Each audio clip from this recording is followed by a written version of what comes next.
Good afternoon, Philadelphia sports fans and otherwise internet people. It is I, Eric Arnold, sometimes known as the Big E, with my brother Mark Arnold here in the Sports Barn. And we're here to give you a rundown of the Philadelphia Eagles 2020 NFL Draft Class. If you're not a big fan of the Philadelphia Eagles, you're probably in the wrong place, and this video might be boring for you, so just be forewarned.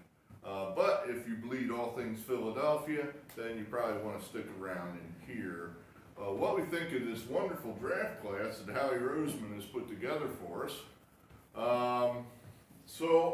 As we mentioned in a previous video, we started out with Jalen Reagor, wide receiver. We both like that pick. Oh, I did want to make one other mention here. If you're wondering what these numbers over here are and you don't watch the videos, I know not everybody watches every last word I say. I can't understand why, but I know that's true. I went through the draft since 2014, and I crunched the numbers off of ProFootballReference.com as far as who was drafted and how many value points. They have a metric called approximated value for all these players since they've been in the NFL. Teams at the top are the teams that have drafted the best. You got Kansas City, Baltimore, Cleveland's on top, but that's just because they've had so many picks because they've been so terrible. Indianapolis, New Orleans, you know, the teams that are generally pretty good. The Eagles are way down here at 30th, way down here at 30th. So what that means is the Eagles haven't drafted that well in the last 5 years. Do you No, I concur with that. Do you deny? No, I agree with that. They have not had good drafts in the last 5 years. All right, so they need to nail this draft or this team is going to fall off a cliff. So did they nail the draft? Let's take a look. So we think Reagor there from TCU. I read something, somebody, a negative person there had said that you can name all the great TCU receivers. There, I just named them all. Well, that made me nervous because that is a metric I look at. I just thought the kid could play. The one game I saw, he was real good. So I liked the pick. So we both like that pick. All right, so here at the second round, the big controversial Jalen Hurts. Whoever thought Jalen Hurts would be controversial? Former quarterback at Alabama, was the starter. Nick Saban had to put Tua, and I cannot pronounce that kid's last name to save my life. Can you pronounce it? Tagliavia. I don't think that's right. That's not right. Yeah, that's not. We'll call him Tua. Y'all know who we're talking about. Drafted by the Dolphins. Saban put Tua in. Tua saved the day. Tua won the game. Jalen Hurts was shuttled to the sidelines. I think he played, 18 as the backup in Alabama, and then he transferred to Oklahoma in 19 and played last year with Oklahoma as the replacement to Kyler Murray. And Oklahoma, I think, got beat by LSU in the championship or in the playoff. Mm-hmm. Yeah, they lost like 63-2 or something like that. So that is Jalen Hurts. So here he is, second round pick. What do you think? So I'll preface this by saying, look, I have nothing against Jalen Hurts as a quarterback. I think he'll be a fine backup for the Philadelphia Eagles. You do not take a backup quarterback with your second round pick. Not when you're trying to get guys that can actually start. And then, look, if you look at this in, the envelope of, hey, does this help them in 2020? No, it doesn't. They could have gotten a starter there. Whether it was a Christian Fulton or a Denzel Mims or a J.K. Dobbins or any number of 3 or 4 other guys, they could have had a starter there. Well, they didn't. Well, we don't have a backup, though. I mean, well, this is where it does, look, you could take a backup later on. It's an indictment of the Eagles that they have not been able to develop Nate Sudfeld into this backup who supposedly was going to be their backup going all the way back to 2017. They've had this guy. Wouldn't that be more of an indictment of Nate Sudfeld rather than the Eagles? Well, I'd say it's an indictment of both of them. I don't think anybody can develop Nate Sudfeld. But look, it's a lousy pick. It's a lousy second round pick just because of the value aspect of it. I mean, yeah, it's true. They need a backup. And yeah, you know what? Now they have a backup quarterback. But, you know, there were other guys out there like Joe Flacco, Cam Newton. Now, admittedly, those guys cost money. They're going to cost way more money than Jalen Hurts. You know, I'm sure the Eagles are looking at this as more of a long-term thing. You know, as far as like, hey, where's a quarterback that I can get for the cheapest money, who could be, you know, a viable guy that can step in when Wentz gets hurt. I mean, look, let's face it, that's why they drafted the guy. They drafted Jalen Hurts with their second round pick because they feel like Carson Wentz is going to get hurt. There's no other reason to do it. They'll never tell you that, but that's why they did it. You know, this nonsense they want to spit about, we want to develop quarterbacks. We're a quarterback factory. A quarterback factory? You mean like that quarterback last year, Clayton Thorson, you took with your 5th round pick? You know, where did he end up? He ended up in a dumpster somewhere. Well, I also think this is a dumb pick, but a little bit for different reasons. Mark and I see the Eagles as two separate teams, essentially.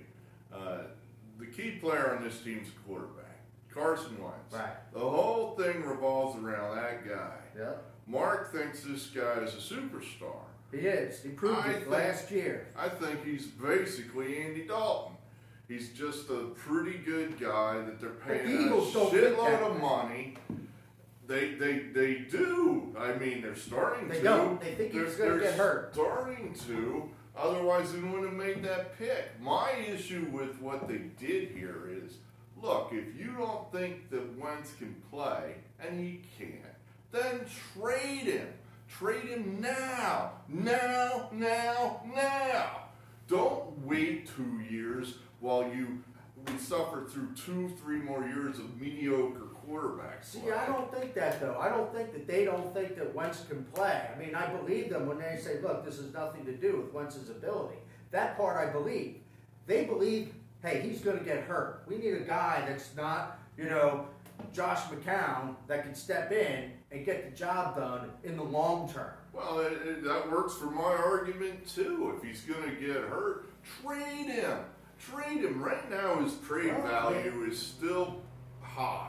Because there's someone in the league like you that would pay 3 number ones to get this guy. And it is true. If you've got that mindset, then that does lend credence to what you're saying. That, look, if you feel like you got to take a guy like this high because your other guy's going to get hurt, then trade the other fucking guy. I mean... That's true. There's truth to that. In 17... Wentz was having a tremendous year, and that's the best football I ever saw him play, and he got hurt. And the Eagles didn't get worse. I mean, I don't think you can argue they got better necessarily, but they sure as hell didn't get worse. They went on and won the Super Bowl. Right. In 18, then he is not played well in 18, and he got hurt. And the backup comes in, and they did get better. Now, here's the difference between 18 and 19 as opposed to 17. This year, the Eagles will have speed on that field in wide receiver, something they haven't had since they had Torrey Smith running around out there in 2017. I guess. I mean, it makes, and you know, we'll see if that. I feel like that will make a difference. We'll see if that makes a difference. I don't buy your argument that the Eagles offensively were this terrible team, except for Carson Wentz. I never said they were terrible. Well, wait a minute. I mean, look at what they had running around at wide receiver. Their wide receivers lacked, especially by the time you get down to. Yeah, all right, whatever. You know, I mean, you got a pretty good running back. You got an above average offensive line. Yeah. You got, I'd say, above average tight ends. You got below average wide receivers. But it makes a difference. Necessarily a bad offense. But it makes a difference when you're able to compress the offense up. And we've seen this in every year that the Eagles don't have speed on wide receiver. We have seen what happens. This is what defenses do. I mean, everything gets compressed, and it makes everything else inefficient. Doesn't matter if you have Zach Ertz and Dallas Goedert, Miles Sanders. Would it surprise you? I just for fun this morning because there are no sports to watch or prepare for. Yeah, I just kind of leafed through ProFootballReference.com. Would it surprise you if I told you I found at least 12, 13, 14 quarterbacks that have better quarterback rating over the last few years than Wentz? Look, you look at the progression, I get it. I mean, look, if you look at, everything in its totality from 2018 to 2019, yeah, there were times when he struggled. In 2018, a lot of that was he wasn't fully recovered from the knee injury yet.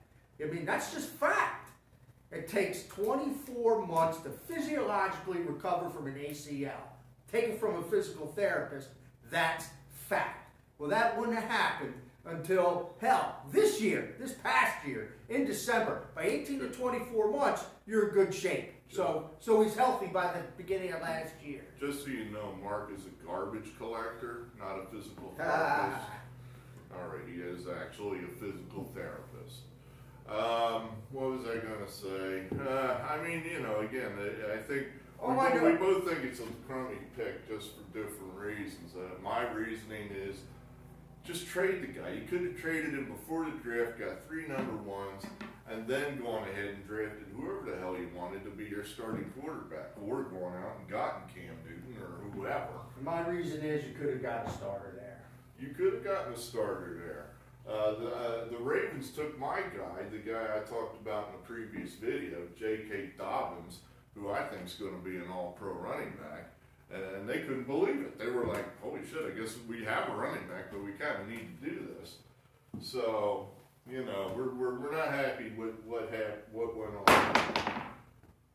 All right, what about this man, Davion Taylor? And I freely admit this first time I've heard those words was when he was drafted. Davion Taylor, what do you know about him? Well, this is the beginning of the Eagles wanted to draft speed. Well, they drafted speed all up and down the draft. Now, don't get me wrong. Speed doesn't mean the guy can play. Because what I know about this guy, which I know nothing about him before the draft, is that he's a project. He played 1.5 games of high school football because of his religious affiliation, so he couldn't play on Fridays. And what is that? What's his religion? Oh, it's a Seventh-day Adventist, so I guess they don't. That's like their Sabbath, so no work on that Friday. There's nothing wrong with that. Okay. And what I read in his stuff is that he's really fast, really athletic. He's explosive. He also has trouble with complex defenses and, stack blocking patterns, blah, blah, blah, which sounded like stuff that, you're going to see all this stuff in the NFL.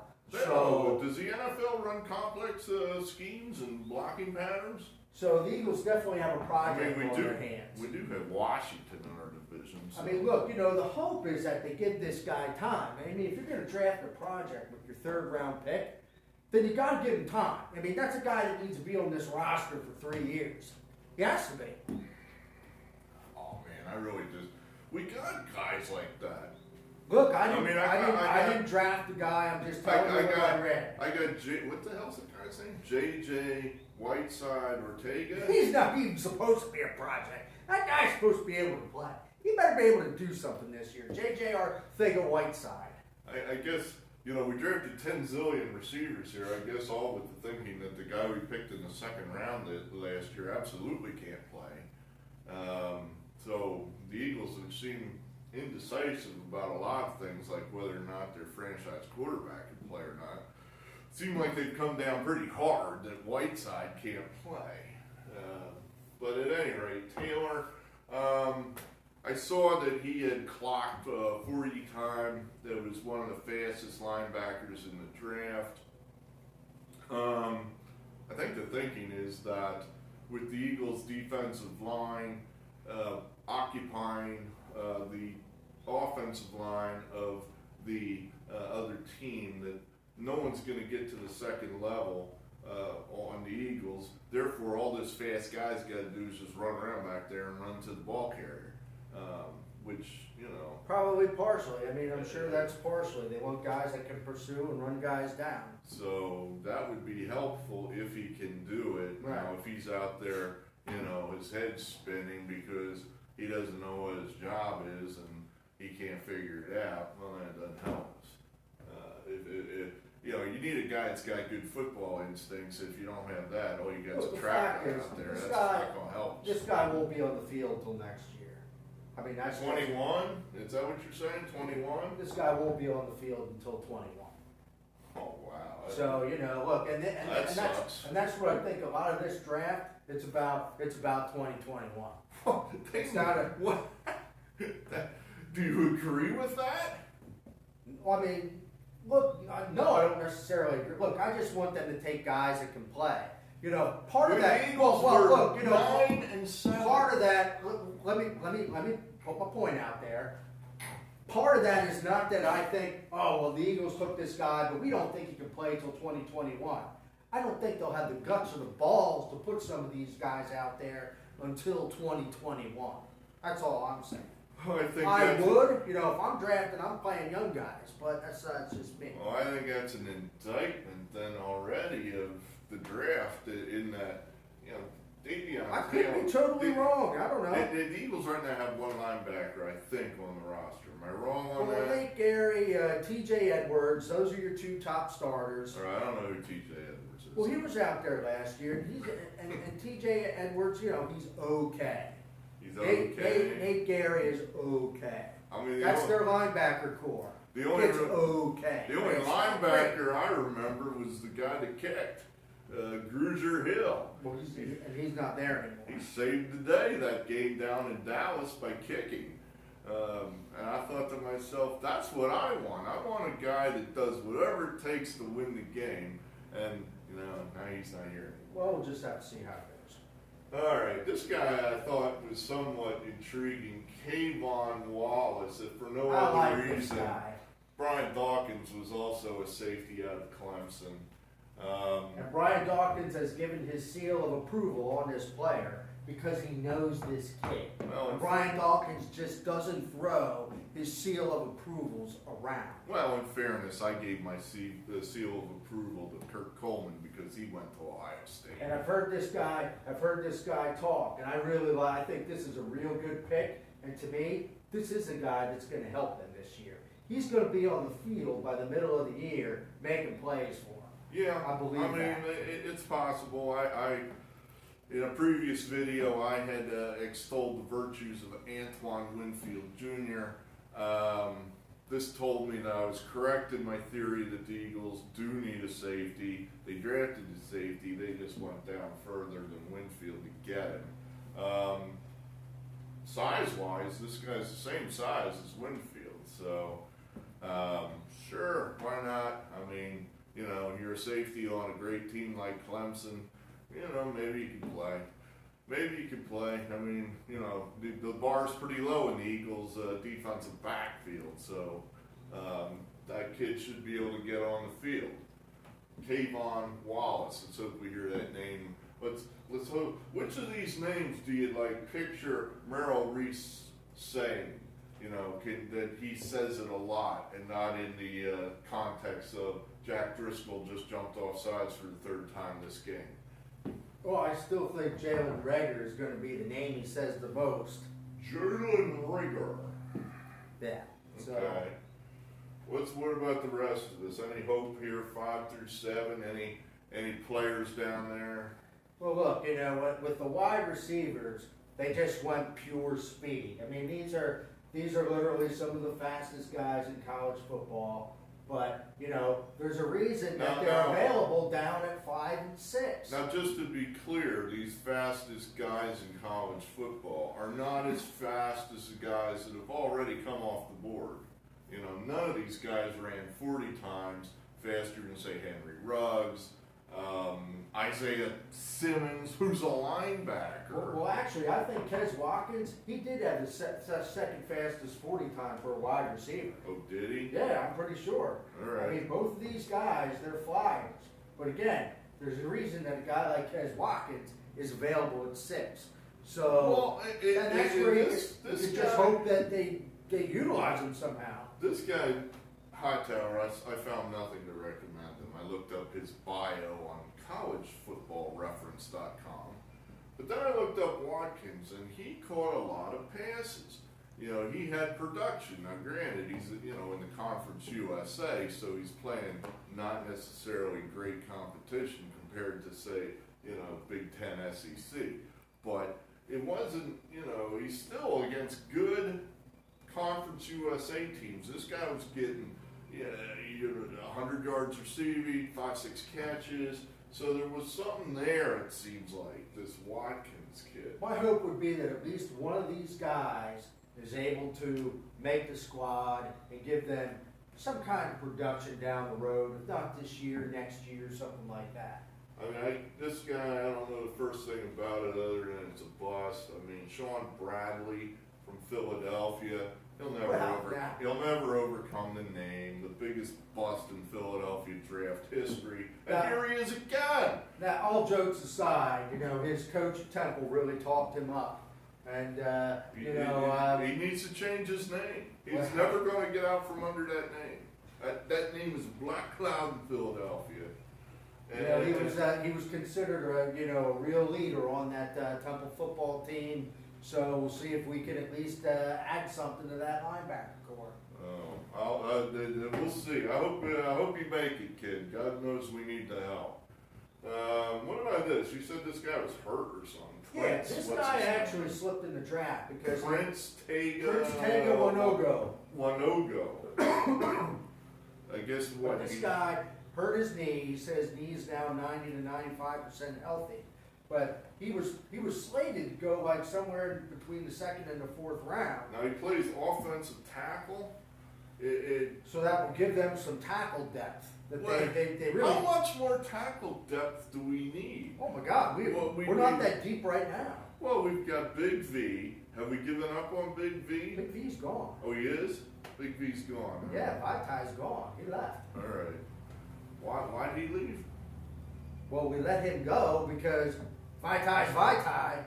And other than like, hey, thanks for filling in for Jason Peters, and I do appreciate that. In 2017, the guy stunk. Yeah, he wasn't good. So we did win a ring. I'll see you later. I'm not going to give you another contract. We did win a ring with the guy. Yeah, that's fine. That was 3 years ago. And what have you done for me lately? It's a business. What have you done for me lately? What happened to the Australian rules guy? Well, he's still hanging around. He's been hurt the last couple of years.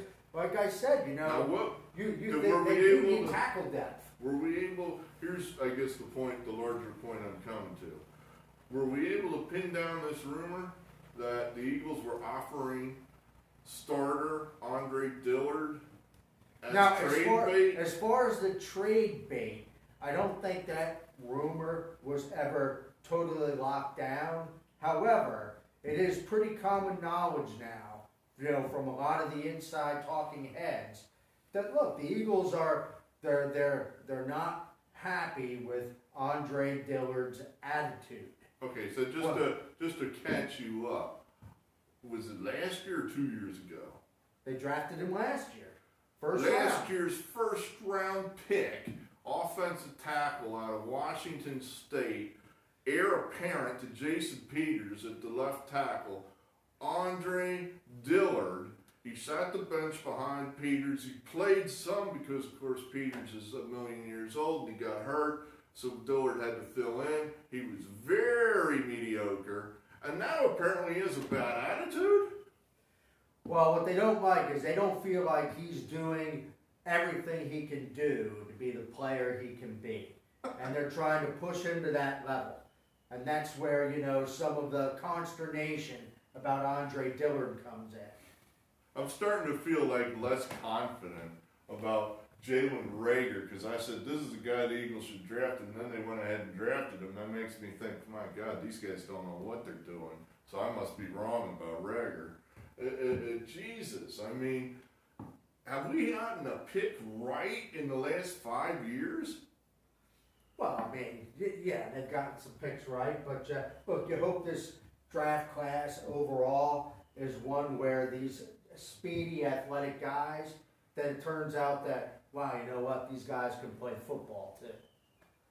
Yeah, I mean, not all of these guys are going to make the team, obviously, but if you just get half of these guys, which I think that would be, you do more of that research than me. What would you say if you've gotten 50% of your draft class correct?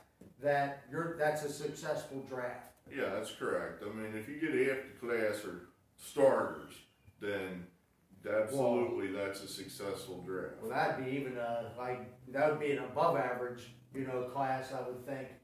Yeah, no, that's a great class. We're saying the same thing. Generally speaking, your first round guy should be a starter. Your second round, that's probably 50-50, and then after that, it's all crapshoot. If they can get 5 starters off this board, then I'd say they knocked it out of the park. I would agree. Absolutely, I would agree. I don't think that's the case. If they can just get 5 guys that are solid contributors, I'd say, okay, this is a success. It hurts. The thing we didn't talk about Hurts is how good is he? That's the part I don't know. Well, I like Hurts. I think that he has the potential to be a starting quarterback in the NFL. Yeah. The only problem is, this year especially, when you're not going to have OTAs, where you're not going to get these guys in there until training camp, how ready is he going to be if Carson Wentz gets hurt on December 10th? Well, is he ready to step in there and do the job? I think where he's got the advantage over a guy like Josh McCown, he's athletic. He can run around. He's got a big arm. He's not 40 years old. Right. In that case, you can make maybe, hey, Randall go out and make me 5 big plays. Well, that might be what you have, and that's enough to win a football game. Hurts is, I think it's pretty well accepted. Hurts is not as good as Tua. He's not as good as Kyler Murray right this minute. Right. And now he needs some polishing. It's possible he gets better than those guys. It's not totally beyond the realm of possibility that he makes himself into a great NFL player. Or that he's just like a Brett Favre-esque freak who never gets hurt. Either would be useful in the NFL. A kid could be a good NFL quarterback. Just picking him, and the Eagles can say all the bullshit they want about not a threat to Wentz, Wentz is our guy, blah, blah, blah. What do you think is going to happen when Wentz gets hurt and Hurts steps in for 2-3 games and plays well? Well, I would say this. If it's more like 5 or 6 games, if it's a larger sample size, and Hurts comes in, and he plays well, and they're like 5-1, now you've got a problem. Well, an easily solved problem. You simply trade Wentz. They got a decision to make after that.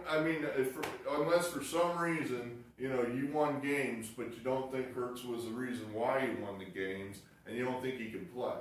Then you got a problem.